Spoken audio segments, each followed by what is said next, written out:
TVPS Deklia. Bismillahirrahmanirrahim. Dalam mendengar ada perubahan sifat, dalam melihat ada perubahan hakikat.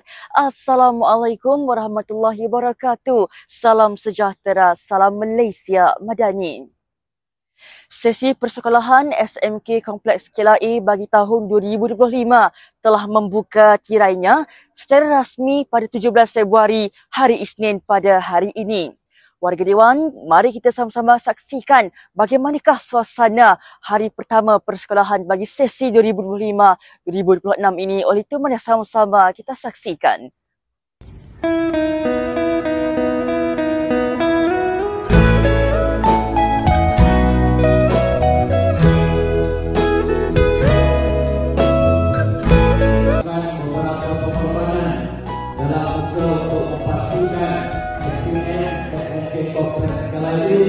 Terus cemerlang.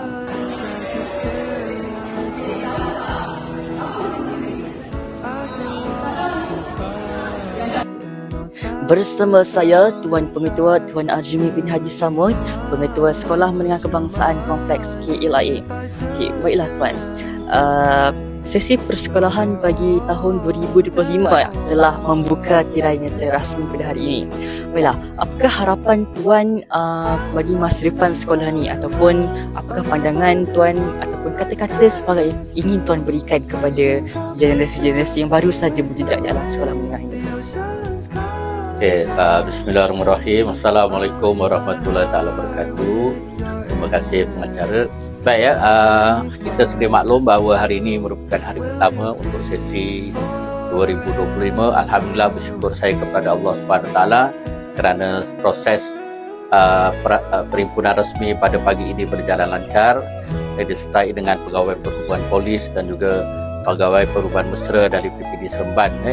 Harapan saya untuk tahun ini ialah, pertamanya saya mengharapkan di segi sebenarnya saya mengharapkan sekolah kita ni, kita sedia maklum walaupun berjaya melahirkan pelajar-pelajar cemerlang, namun di segi fizikalnya kita nampak kurang terserlah di segi keceriaan dan sebagainya. Sebab itu pada tahun ini saya telah pun melancarkan program SMK Kompleks KLIA Serlahkan Dirimu, di mana saya ingin mengajak rakan-rakan guru untuk sama-sama menceriakan kawasan sekolah supaya nampak pelajar pun suka dan ceria untuk datang sekolah. Seperti mana pondok inilah pondok ini pun sebenarnya telah dibangunkan oleh PSS. Terima kasih telah bergotong royong ahli PSS bersama pelajar dan sebagainya.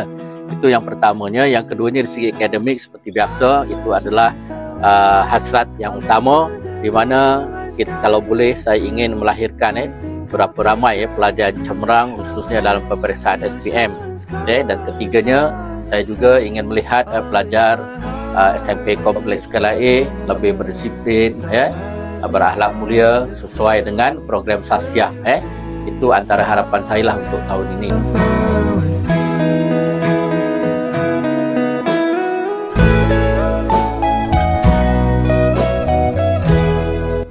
Apakah kata-kata semangat yang ingin Tuan sampaikan kepada generasi muda yang baru saja menjejak di alam sekolah menengah ini, seperti tingkatan 1?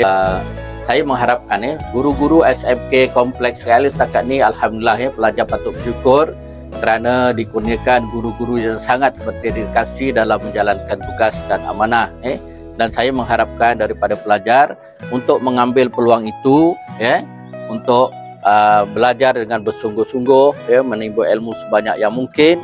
Dan juga akhirnya saya mengharapkan pelajar-pelajar ini nanti dalam proses menjadi murid akan berjaya, sebab mereka inilah yang akan menerajui negara pada masa yang akan datang. Terima kasih Tuan. Hadirin, sampai sudah kita di penghujung video kali ini. Semoga dengan sesi baru ini dapat memberikan semangat dan azam yang tinggi bagi para pelajar untuk terus cemerlang dalam bidang akademik maupun kurikulum. Saya akhiri dengan wabillahi taufiq wal hidayah. Wassalamualaikum warahmatullahi wabarakatuh. Committed towards excellence.